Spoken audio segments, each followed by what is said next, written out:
every project presents its new challenges. Every application will be chosen or not chosen. Every scholarship will be won or not won by you. And you can't let it hold you back from doing what you're supposed to be doing, which is just the dogged pursuit of a creative life and deep interconnections and relationships with other people.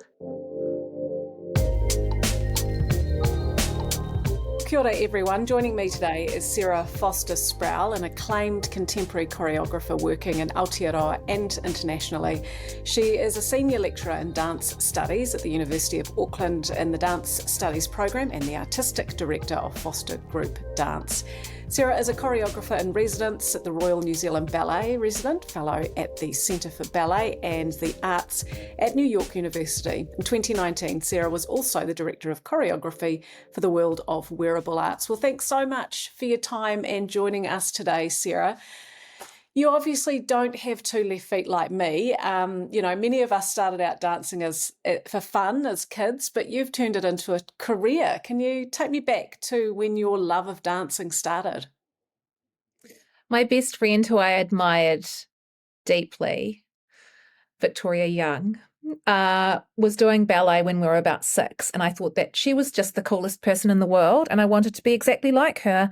So I convinced my parents, along with my doctor, who suggested I should be going to dancing because I had knock knees and pigeon toes and was tripping up all over myself. So I did have two left feet, really, and then I went to ballet to try and sort it out.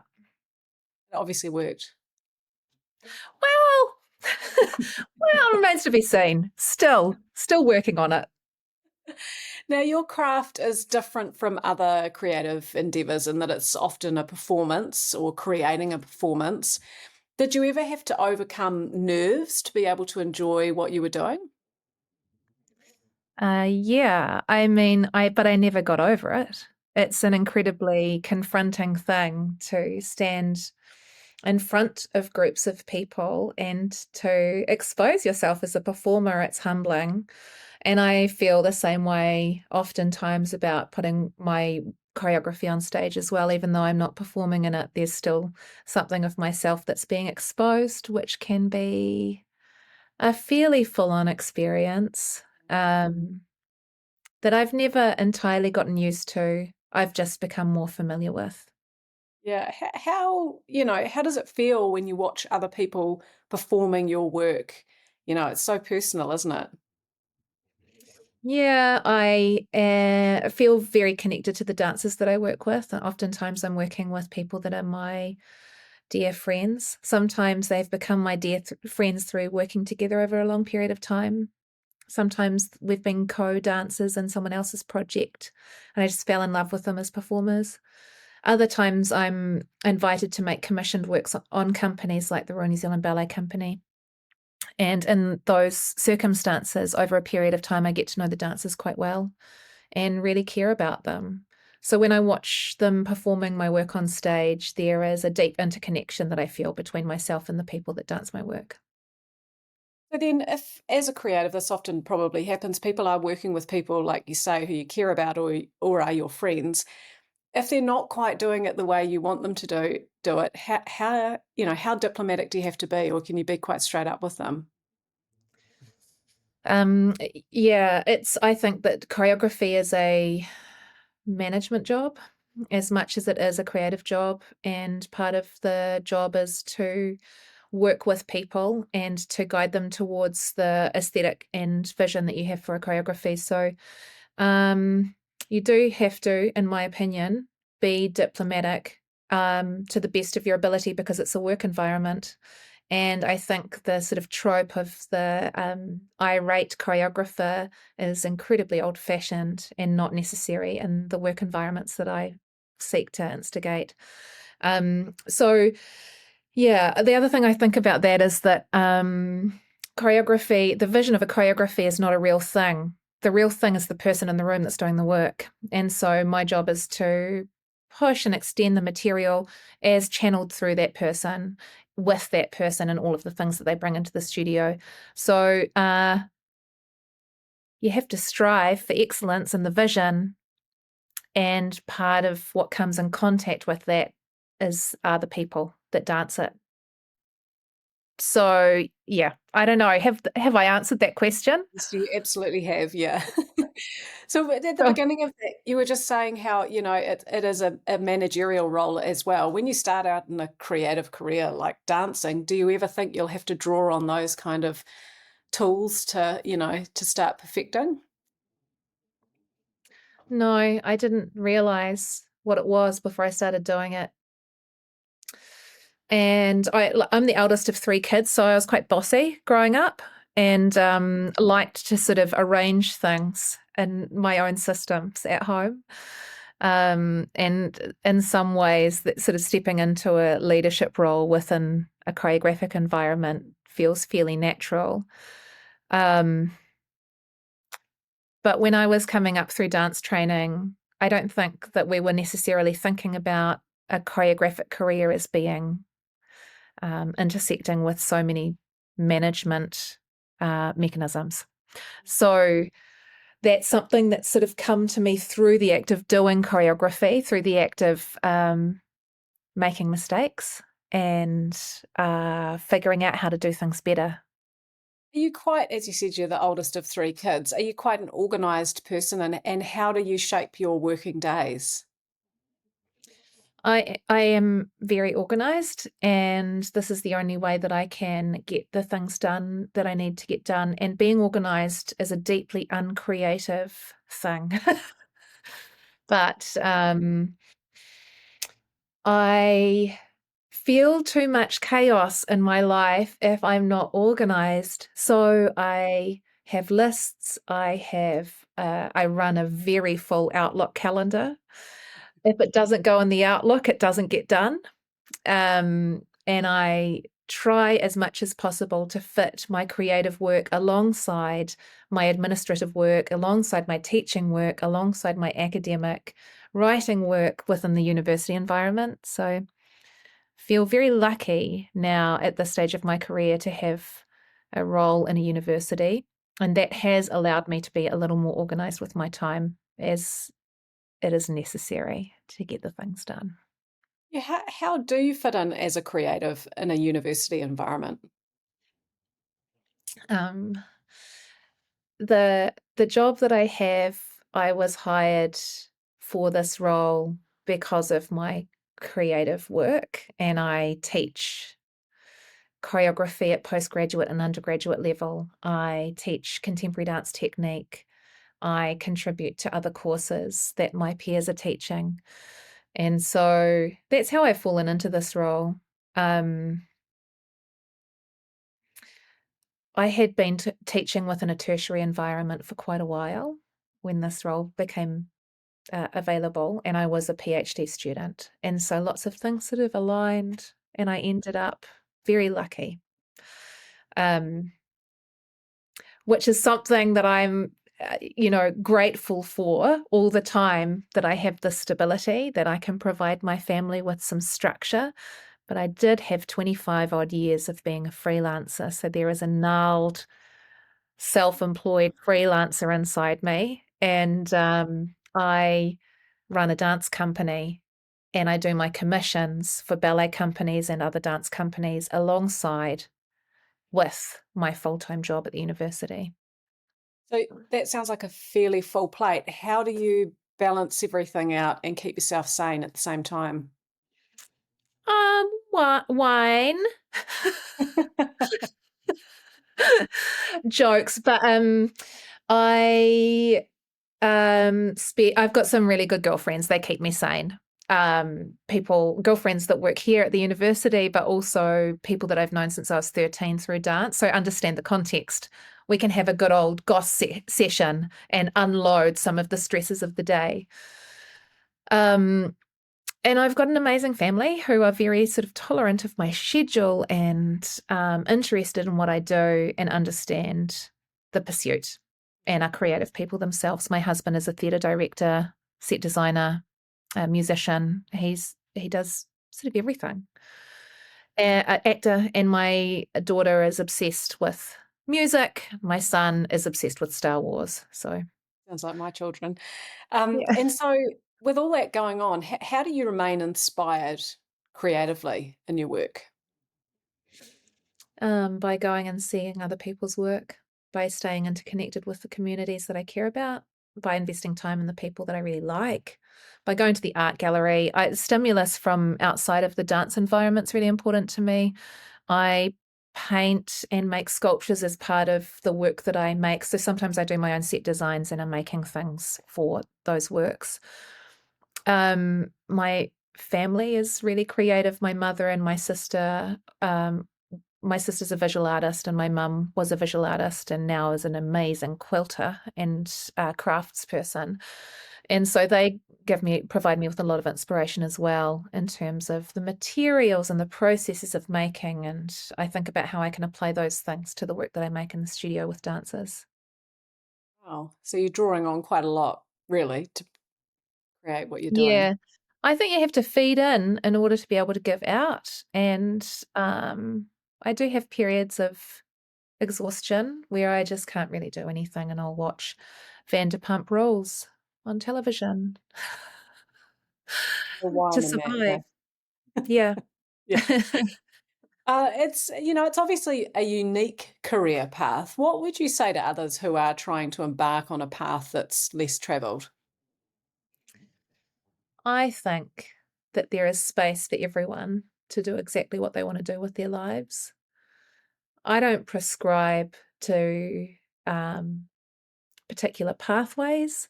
I don't even prescribe to the idea of a dance career. A dance career is so much more than just dancing. It's, in my experiences, a portfolio career that involves everything: teaching, making, dancing, writing about dance, being involved in other people's dance projects, producing. It's those transferable skills between each of those different roles that make for a really interesting career. Yeah, yeah. And so have you along the way come up against setbacks? And if you have, how have you managed to persevere? Ah, every second week there's a setback, they just fly at you from all angles. And I just have to keep it centered. There's disappointments around every corner, but people don't really see those disappointments. They just see the things that get put on stage. But what I can say about this career I've had working within the dance environment is that every project presents its new challenges. Every application will be chosen or not chosen. Every scholarship will be won or not won by you.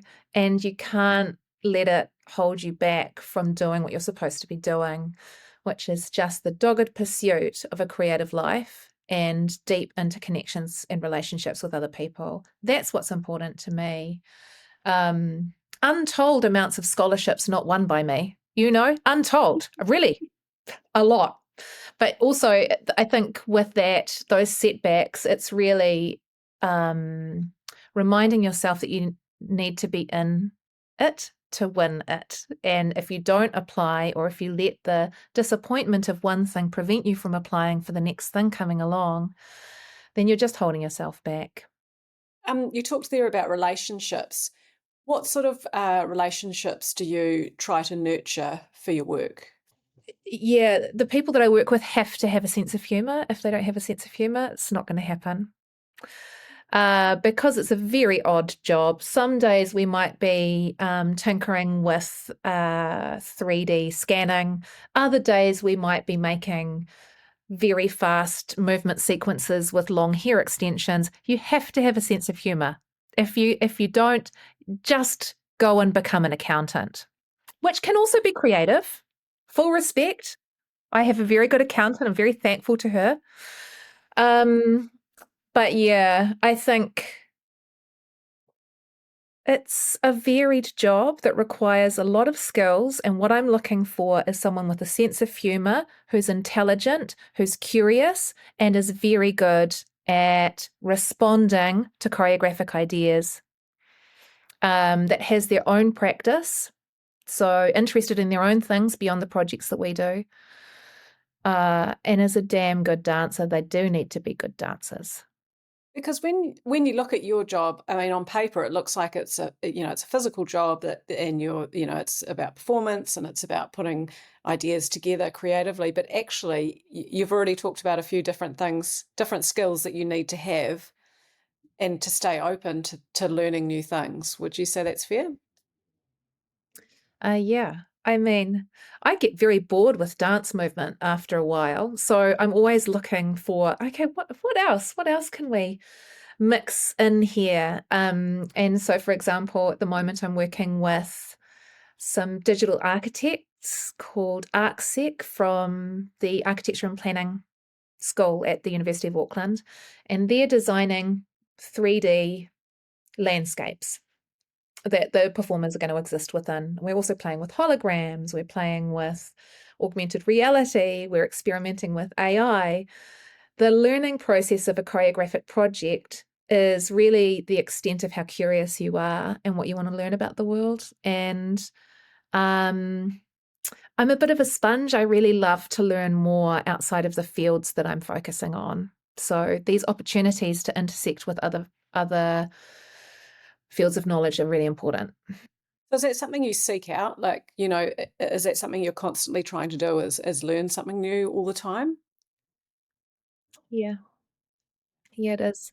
It is. And this is one of the huge benefits of working within a university environment is that I'm surrounded with people that are on their own research buzzers. And so I get to have conversations at the photocopier around what my beautiful, talented colleague Tia Reihana is doing with her research, what Sarah Knox is doing with her research. These conversations are so heartwarming because I think it could become quite insular. Uh, I think if not for engaging with other people and thinking outside of the box, choreography could be trapped only being about dance steps. And choreography is about a lot more than that. And you've worked internationally as well. How have you found, as a creative working overseas as a New Zealander? Oh, great. People love the accent. They find it exotic, which I find very entertaining. And I've made so many faux pas in the studio with my accent, including, and I will give an example for you. When I was trying to get the dancers at New York City Ballet, when I was doing a project all together to do this one idea, I made the mistake of saying all hands on deck. And they looked at me like, what the hell are you saying? And yeah, I went bright red. That was very embarrassing, but then I got over it. So um, lots of gags, lots of banter in the studio. It's been an absolute blast. I love working internationally because I always come back from those experiences knowing so much more about the world through a particular choreographic lens. So, do you dance yourself anymore? Oh, not really. Only for the people I really want to work with. I am dancing in a project. I retired about maybe 10, 15 years ago, really, from a quite a serious injury. But I started dancing in one of my friends' project, a very talented choreographer called Rose Philpott. And when she asked me, I was like,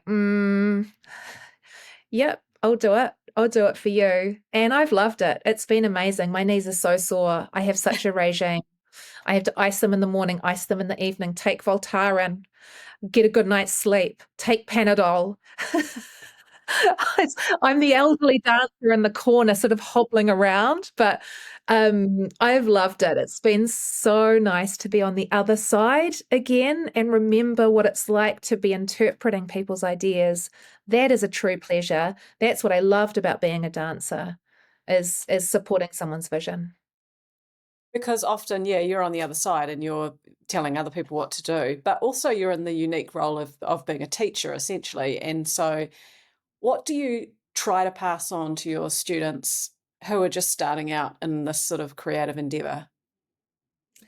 That your choreography will be as creative as you are curious in the world. That's one of the first things.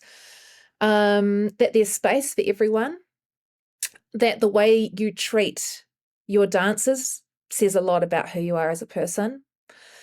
That everything is collaborative. That even the most forwards-looking, uncollaborative-looking thing is actually a collaborative act. There's so many conversations that go on in choreography when I'm teaching choreography as a practice with students that are about being a good human. And that has been a big learning experience for me as a teacher because there's the choreographic idea, but the process is so much a part of the time that you're spending together. The thing that's seen by the audience is maybe, an hour, maybe half an hour, maybe even 3 minutes if you're a student doing an end of year graduation choreography moment. So the process takes the predominant time. And if you're not investing in the relationships in the studio and care and, rigorous creativity and getting things done and being efficient and doing the work and all of those sorts of things, then you've got it twisted. The thing that goes on stage is just one part of being a choreographer. So, where would you say you are in your creative journey at the moment? Well, that's a really good question. I don't know. I reflect on these things sporadically when I'm talking. I have a producer that works for the Foster Group dance company called Maddie Cronin, and we have these conversations. Where are we at? Where are we going? What's happening? As a part of how we forward plan for the company. And I think in my career at the moment that I'm the most focused on extending internationally. So I've just staged a work in the US. I made a work in New York last year. I'm going back to New York in 2 weeks. There's something that's calling me to the US currently, but also took a work to Edinburgh Fringe Festival last year and have some opportunities coming up internationally. So that's one of my investment areas, but none of that happens if the work isn't made in Aotearoa. So it needs to be made here. It's work by New Zealanders. It's work that I want to take internationally. Another strand of the work that I do is staging, which I mentioned. I just staged something in the US. That work was made on New Zealand School of Dance students several years ago, and then staged in a university environment in Virginia. And I would like to do a little more of that. There's something kind of strange about having a number of works behind me now that people can take a look at and go, "Oh, is this one available?" That's an odd experience, but it's kind of cool. So yeah, that's a zone. We have a big technology work that we want to premiere next year as well for Foster Group. So that's my New Zealand centered research is on this work that integrates digital technology with live performance in an exhibition style performance, and that's sort of extending beyond the proscenium march performance environment that I'm predominantly known for. So that's exciting. Yeah. What a life. It sounds so exciting. Now Quite a that's the main interview, but we've just got a few quick questions, Q&A questions that you don't have to give massive answers to, just little bullet points sort of thing. And the first one is, what are the different ways you've gotten revenue?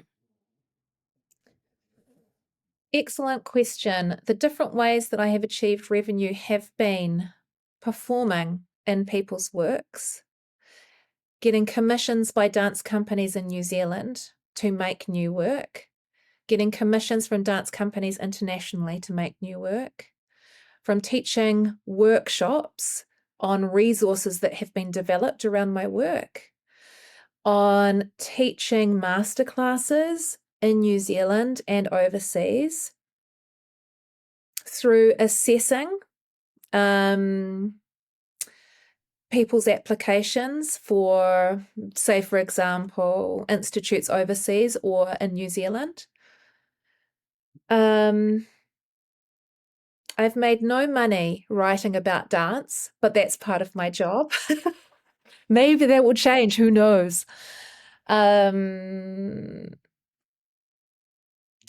Teaching, performing, making, licensing agreements. Occasionally, I'll get a little residual, which is quite a nice surprise.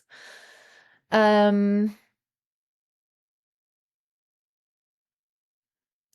I have sold my artwork, which is attached to dance work. In the past, I did a lot of hospo. I'm thankful that those days are over. I'm sure you learnt a lot from that. I did. Now, what planning do you do and who helps you to stay on track? I plan for my creative company work with my producer, Maddie Cronin. Maddie keeps me on track. She is the calming factor in the relationship, the one that says, no, Sarah, you cannot do that. There's no budget for it. So I'm very thankful for that. Maddie keeps me on track. My husband keeps me on track in the home zone. He's in charge of all of those things. And my work keeps me on track. My conversations with my boss, who is awesome, Ralph Buck, those meetings, planning, and outlook keep me on track. So, what does your planning look like? 5-year plan, 3-year plan, immediate plan. So the immediate plan is whatever is in the calendar for the day. I really try not to work in the evenings, but sometimes I will check what's on the agenda for the next day and do exactly what's on that Outlook calendar. With the medium term and longer term planning, the medium term planning, I'm thinking about stepping stones towards the longer term goal, which is to be presenting work internationally more often. And so the medium term goals have to involve building relationships in those zones. So then I plan out who I want to meet, what that feels like, what sorts of things I would like to present to those people. And I go about putting together packs that are like collateral, writing, videos, images to give a sense of the works. I think the main work that I'm in at the moment is building relationships with people internationally, and just fun and nerve-wracking because I think sometimes New Zealanders have a bit of an inferiority complex, but I'm just trying to cruise through that one. Yeah, that was my next question. As a creative, do you experience moments of self-doubt or imposter syndrome? And if so, how do you motivate and reassure yourself to keep going? Yeah, yeah. It's big. It's big for creatives. It's big for women to feel imposter syndrome. It's something that I just keep patting down when it pops up to say hello. And it's really about keeping centered, I think, and just knowing what the work is. The work is to be with the people I care about, making the things I care about. What comes from that is the right thing. I can have aspirations, but what comes from the journey I'm on with the people I'm with is what's important. I've gone off all social media because I want to center my focus on doing the work that I'm interested in and not feeling pulled in lots of different brilliant directions that my peers are going on, which is so awesome. But the stimulus and the accessibility was too much for me in the end. I'm a pretty social person, but I just went, I think that's enough. So my producer, Maddie, manages any sort of foster group social media. And that's been excellent for me just to recenter. What advice would you give to other aspiring artists who are starting out their creative path? Be mindful of how you communicate with other people in email and in person. Be open to other people's processes. Don't judge too quickly. Everyone has the things that they're dealing with that you might not know underneath the surface. It's an encouragement to be kind always, but to know what your taste is. Know what your taste is, and absolutely, and I'm going to swear, do not take any shit from anyone if you're being treated unfairly. And I think for young people, I have a lot of young up and coming artists come to me with questions around treatment and remuneration and challenging things that they're experiencing within work environments. And my predominant encouragement is to get the hell out of there. If it is not treating you well, don't do it. Don't do it. It's not worth it. Good advice. And lastly, what has been one of your aha moments when you realised that the grind had paid off? Going to the Lincoln Center in New York last year and doing some work on Dancers from New York City Ballet, which is so amazing and weird. And like, as a young ballet dancer, watching Balanchine and thinking about how incredible those dancers are, I never would have imagined. Ballet was not my pathway. I'm a contemporary choreographer, I'm a contemporary dancer. And so to end up there was like, this is a real curveball, but I'm here for it. And the reason that I got there was because of the Royal New Zealand Ballet Company. It's because of the opportunities that they offered me to scaffold those skills from contemporary dance into a ballet environment.